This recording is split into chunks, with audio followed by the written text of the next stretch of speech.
పార్వతీ పరమేశ్వరులు పూజ చేసుకో అలాగనగానే ఆ మహానుభావుడు ఉచ్చారణకు పోలకెత్తనాడు పోయిన్నా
ఒక పొన్న చెట్టెక్కి కోసిన పూలని గట్టేవతారాలు ఎండి పిల్లల కర్రా బయట పిల్లల కర్రా చెట్టు కొమ్మ మీదకి వచ్చిన పంచన రాగాలు తెస్తున్నాడు తీసిన రాగాలని ఎవరాలకు ఇచ్చారా ఆ పద్మాదేవి శివరారించి రాగాలే ఎంతగా ఉన్నాయి రాగాలు తీసే చిన్నవాడు ఎంతో అందం ఉంటాడు అలాగనగానే పరుగు పెరిగెట్టు వచ్చి పద్మాదేవి గారు చెట్టు కొమ్మ మీద శ్రీనివాసుడు ఉన్నాడు శ్రీనివాసుడి యొక్క అంద సందాలు చూసి 7 గడియల చొప్పు మోర్చపోయి మోర్చం తేరుకున్న మహాతలు అంటుంది ఏమంటో రాజు రాబాయి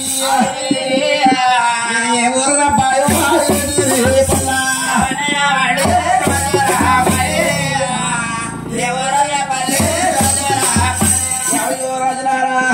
మీది ఏ ఊరు ఈ తల్లెవరు అలాగనగానే చెట్టు కొమ్మ మీద కూర్చొని శ్రీనివాసుడు అంటున్నాడు ఉదయవరేచినదానా నేను సుతి మొలతాడు కట్టిన మొగ సిన్నవాణ్ణి నువ్వు సుతి ఆడదానివి నీ జన్మనామాలు చెప్తే నా జన్మనామాల తర్వాత చెప్తాను అలాగనగానే ఈ యొక్క మహాతల్లి పద్మాదేవి అనుకుంటుంది చూసావా ఈ చిన్నవాడు గుట్టు మట్టు తెలుసుకోవాలంటే ముందుగా నా జన్మనామాలు చెప్పాలి అలాగనగానే పద్మాదేవి అంటుంది చూసావా నారాయణపురం వేలే ఆకాశరాజా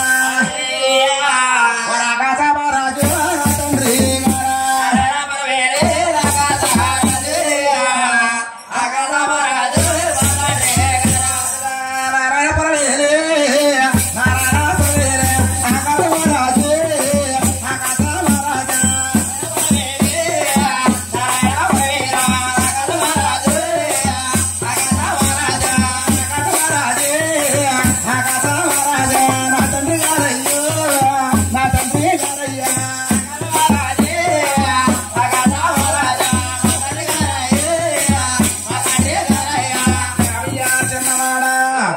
నారాయణ వనములో మాది కాపురం ఆకాశరాజు గారు నా తండ్రి గారు చూసావా నా తల్లి పేరు తల్లిదేవి నా పేరు పద్మావతి దేవి అలాగనగానే శ్రీనివాసుడు అంటున్నాడు చూసావా ఒరే చిన్నదారా నాకు తండ్రి లేడు నాకు తల్లి ఒక్కరుతుంది నా తల్లి పేరు ఒకలాదేవి చూసావా ఒకలాదేవి కొడుకు శ్రీనివాసుడు అంటే నేనేనే అలాగనగానే ఈ యొక్క పద్మాదేవి అంటుంది శ్రీనివాసుడి యొక్క ఎంత సందాలు చూసి ఈ శ్రీనివాసుడికి పెళ్లి అయిందో లేదో తెలుసుకోవాలి అలాగని చెప్పి మహాతలు అంటుంది ఏమండి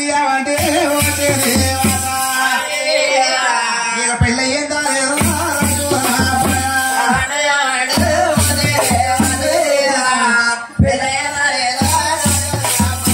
శ్రీనివాస నీకు పెళ్లి అయిందా లేదా అలాగనగానే ఈ యొక్క మహానుభావుడు శ్రీనివాసుడు అంటున్నాడు ఉలే శనదారా నాకు పెళ్ళవ్వలేదు పెడాకు లేదు అడవిలో వెలికాకులాగా తిరుగుతున్నాను అలాగనగానే ఈ యొక్క పద్మాదేవి ఆ మహాతల్లి శ్రీనివాసుడు ఎంత సందాలు చూసి నోటుకొచ్చినట్టు పెడుతుంది ఏమన్నా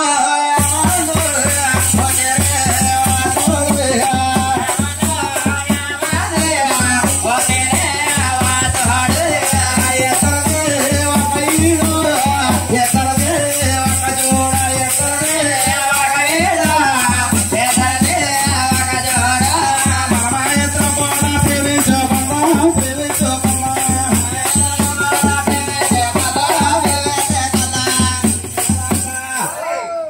ప్రేమించుకుందాం, ప్రేమించుకుని పెళ్లి చేసుకుందాం అలాగని పద్మాదేవి నోటుకొచ్చినట్టు పేలుతుంది.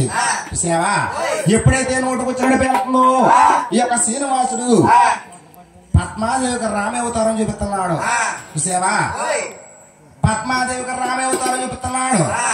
రామే అవతారంలో పద్మావతి దేవి యాదవతి అండి. చూసావా, రామే అవతారంలో యాదవతి రాముడు హృదయం కోరుకున్నది. ఆ మహానుభావుడు రామ అవతారంలో రాముడు పద్మాదేవికి అవతారం ఎత్తాడు యాదవతికి. చూసావా, ఇది రామ అవతారం. రామ అవతారం నిన్ను పెళ్లి చేసుకోవడం నాకు కుదరదు. చూసావా, రామ అవతారం అంటే ఒకే మాట, ఒకే బాణం, ఒకే భార్య. రామ అవతారం నిన్ను పెళ్లి చేసుకోవడం నాకు కుదరదు. కిట్న అవతారంలో శ్రీనివాసుడి అవతారంలో నువ్వు పద్మాదేవి అవతారం ఇస్తావు. పద్మాదేవి అవతారం నిన్ను పెళ్లి చేసుకుంటానన్నాడు పోయమ్మా. ఎప్పుడైతే రామ అవతారం చూపిస్తున్నాడో ఈ యొక్క మహాతల పద్మాదేవి, అయ్యో నా ప్రాణనాథ నన్ను కళ్యాణం చేసుకోవడం వచ్చావా అలాగనగానే పద్మాదేవికి శ్రీనివాసుడికి చూపులు కలిసి మనసులు కలిసాయండి. చేతిలో చెయ్యి వేసుకుని ప్రేమలోకే సాగలేనా పోయే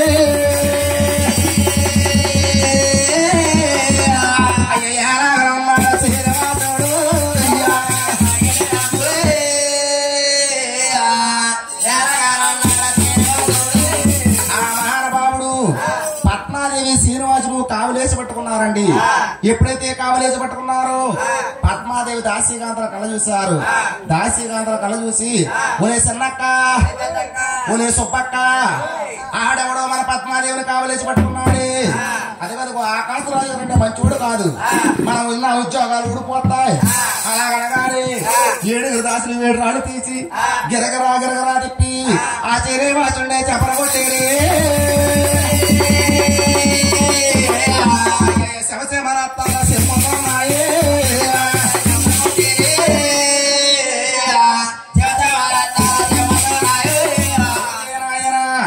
ఆనాడు దాసీగాతలో శ్రీనివాసుడి చెంప మీద కొట్టారు.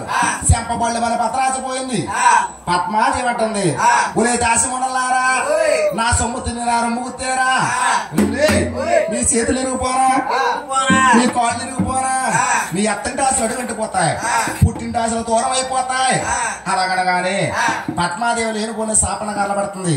అప్పుడు శ్రీనివాసుడు అన్నాడు, లే పద్మ వాళ్ళ కొట్టొద్దు తిట్టొద్దు, నేను కిట్ని అవతారం ఉన్నప్పుడు వాళ్ళ 7 కూడా గోపుక స్త్రీలే వాళ్ళ చెరువులో స్నానం చేస్తుంటే వాళ్ళ చీరలట్టుకెళ్ళి చెట్టు కొమ్మలో పెట్టాను. ఆనాడు తీర్చుకొంచున్నాను, ఈనాడు రుణం తీరిపోయింది. అలాగనగానే సేవా ఈ యొక్క దాసీకాంతలో పద్మాదేవి కన్నా ముందెళ్ళిపోయి ఆకాశరాజు గారితో అన్నారు, ఏమండో ఏమండో ఏమండో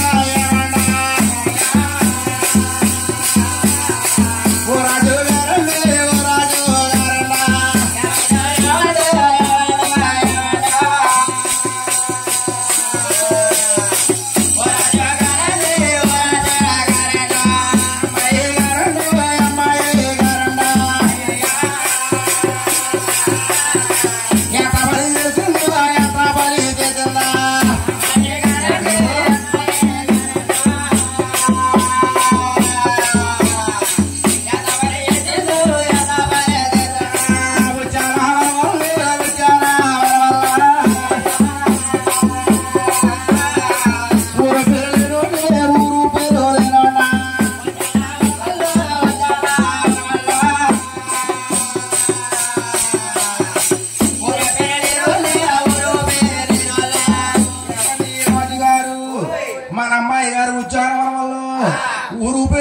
ప్రేమించిందండి. ఏమండి మన అమ్మాయి గారు మన మర్యాదంతా మంట కలిపేస్తుంది. మన పద్మాదేవి గారు మన పరువు అంతా పందిరేసేస్తుంది. ఉద్యానవనంలో ఊరు పేరు లేని ప్రేమించిందండి.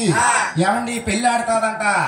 అలాగనగానే ఈ యొక్క మహానుభావుడు ఆకాశరాజు గారు పద్మాదేవిని 12 తంబాల్లో అలా పందెం చేశారు పోయిందా. పద్మాదేవిని ఎప్పుడైతే బంధం చేసిందో ఆ పద్మాదేవి కుక్కు మచ్చలో కూలపడపోయి కాలకాడ తప్పుడు కలవార కప్పి ముచ్చాల తప్పుడే ముసుగార కప్పి శ్రీనివాస నా ప్రాణనాథ శ్రీనివాస నా ప్రాణనాథని కలవరెత్తుంది. చూసావా ఇక్కడ శ్రీనివాసుడు శంపరున్న దెబ్బట్టుకున్న రక్తం పట్టుకున్న కన్నా తల్లి గారి దగ్గరకు వచ్చాడు. చూసావా కన్నా తల్లి గారు అంటుంది, బాబు నేను ఎవరు కొట్టారు కొడుకు, ఎవరు తిట్టారు, ఎవరు కొట్టారు, నీ దెబ్బ శంపరున్న దెబ్బ ఏమిటి కొడుక అలాగనగాని ఆ మహానుభావుడు శ్రీనివాసుడు అంటున్నాడు, అమ్మా నా దెబ్బ మాట ఏమి గాని నేను కూడా పెరిగి పెద్దవాడిని అయిపోయాను. అమ్మా నువ్వు నా పిల్ల మాటలు మరిచిపోయావే అలాగనగాని ఈ యొక్క మహాతల్లి అంటుంది, బాబు నిజమే కొడుక నీ పెళ్లి మాటలు నేను మరిచిపోయాను, తెలుసున్నాయమ్మా ఇంటి చూడు పెళ్లి చేస్తాను అలాగనగానే శ్రీనివాసుడు అంటున్నాడు, అమ్మా తెలుసున్నాయమ్మా అంటున్నావా, అది కదుగు ఆకాశరాజు మేడలు ఉన్నాయమ్మా, రాజుగారి కూతురు పద్మావతి దేవి, అమ్మా పద్మాదేవిని నేను ప్రేమించాలి, పద్మాదేవిని నేను పెళ్లి చేసుకుంటాను అలాగనగానే ఆ మహాతల్లి అంటుంది, అమ్మ కొడుక ఆకాశరాజు కూతురు పద్మాదేవి నువ్వు పెళ్లి చేసుకుంటావా, నువ్వు ప్రేమించేవా, బాబు ఆకాశరాజు గారి డబ్బు గలవాడు ధర్మ గలవాడు, ఆకాశరాజు గారు 7 అంతస్తుల మేడలో ఉన్నాడు. సేవా రాజుగారంటే రక్తమ తాగే రాక్షసుడు, మనము చూస్తే 7 ఆకులు కూడా వేసుకుని ఉన్నాం, లేనంటే వారికి పిల్లలు ఎలాగెత్తారు అలాగనగానే ఆ మహా మిద్దులు ఎంత చేసి డబ్బు ఎంత చేసి ధనం ఎంత చేసి మనసు కావాలమ్మా, పద్మాదేవి పెళ్లి చేసుకుంటావు, పద్మాదేవిని ప్రేమించావా బాబు కొడుక అలాగనగానే ఆ మహానుభావుడు చూసావా ఈ యొక్క ఒకలాదేవికి ఆ మహానుభావుడు కిట్నే అవతారం చూపిస్తున్నాడు. కిట్నే అవతారంలో ఈ ఒకలాదేవి యశోదాదేవి అండి. చూసావా ఆ మహానుభావుడు చూసావా ఆ మహానుభావుడు చూసావా ఆ మహానుభావుడు కిట్నే అవతారంలో యశోదాదేవి కృష్ణుని పెంచింది కానండి, ఒక పెళ్లి కూడా మహాతల్లి చేయలేదండి. ఇది పెళ్లి తిరగాయి, ఒక పెళ్లి కాకపోతే ఒక పెళ్లి కూడా చేయలేదు.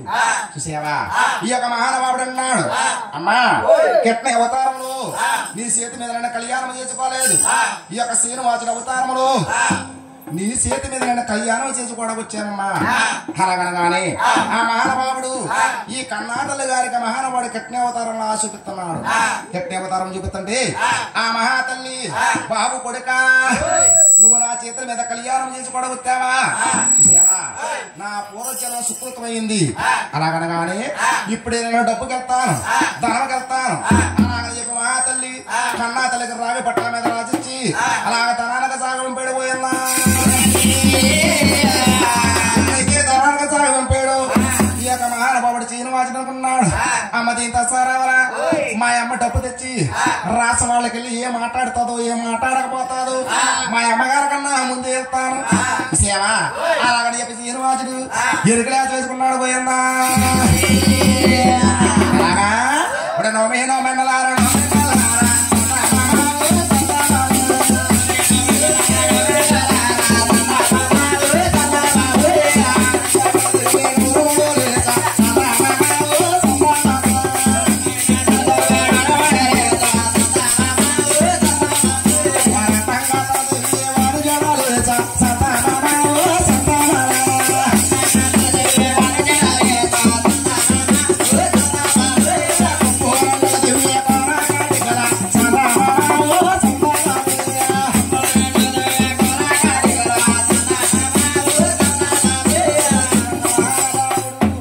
శ్రీనివాసుడు ఎరుకలేస వేసుకున్నాడు. పోయిందా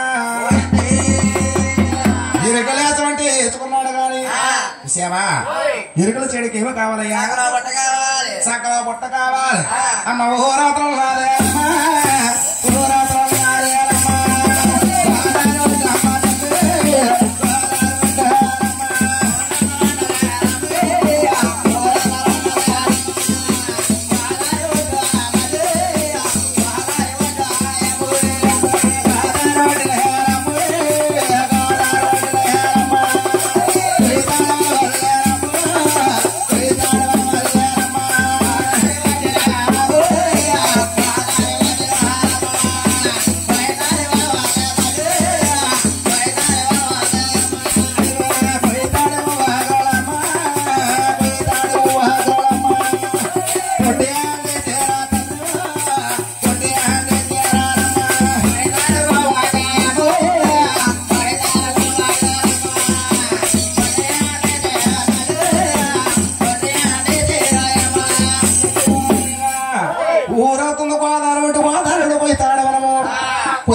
మంగేసి మనసుకు మాగేసి చీకట్ల సీరేసి శుక్రవారం నాడు మా మంచి రోజు మంగళవారం నాడు ఏ మంచి రోజు బుధవారం నాడు ఎర్రగా పొద్దుడిచిన 7-25 నిమిషాలకి దశమి కలిసిన రోజు బుట్టల భూమి కుదిరేసి బుట్టలెత్తున్నారు పోయన్నా అమ్మా ముగ్గురే దేవతలా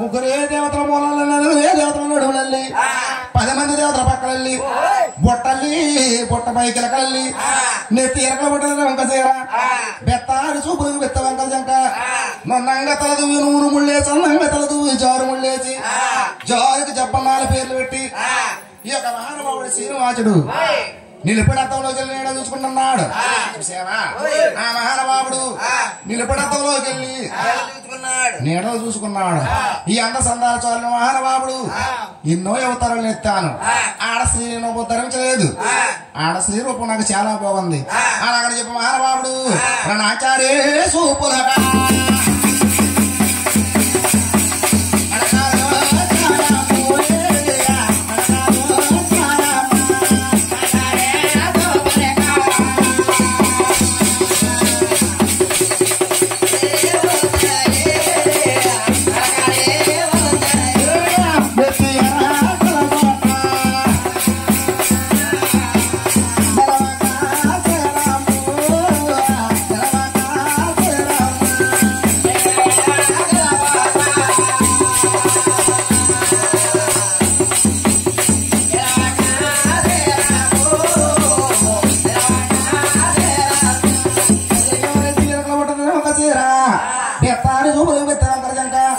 చూసావా ఆ మహానుభావుడు బుట్ట సక్కరెట్టుకున్నాడు బుట్టలో ఒక బుచ్చి